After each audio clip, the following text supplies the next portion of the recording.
Stress જે છે એ એક માત્ર ફેક્ટર નથી કે ખાલી તમે સ્ટ્રેસ વધારે લો તો એના લીધે જ ઝામર થઈ જાય. ઝામર થવાના બધા કારણ હોય છે, જેમાં સૌથી પહેલું છે genetic પ્રિડિસ્પોઝિશન.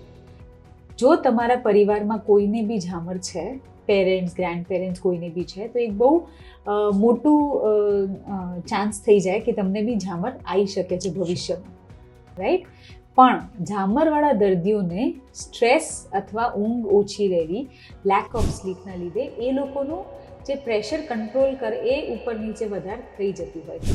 Because see what you think, જે તમે વિચારો એ સ્ટ્રેસ લો એનું સાયકોલોજીકલ થોટ્સના સોમેટિક ઇફેક્ટ્સ આવે જ. મતલબ સોમેટિક એટલે બોડી ઉપર, એટલે તમે જે વિચારો છો, તમારું જે સાયકોલોજીકલ થોટ્સ છે એવું જ તમારું બોડી રિએક્શન આપે જ. હવે ઝામરવાળા દર્દીઓને એક બહુ મોટો પોઈન્ટ હોય છે સ્ટ્રેસનો, કેમ કે એમને લાગે કે દર વર્ષે એમની નજર ઓછી થતી જ જશે. એક કોન્સ્ટન્ટ ફિયર હોય કે હું આંધળો થઈ જઈશ, મને સાવ દેખાવાનું બંધ થઈ જશે. એ એક બહુ મોટો એ લોકોને બીક હોય છે. The most common point of stress in them. So early diagnosis is the key, but એક સ્ટ્રેસ એ લોકોનું એ બાબતનું સૌથી વધારે હોય છે.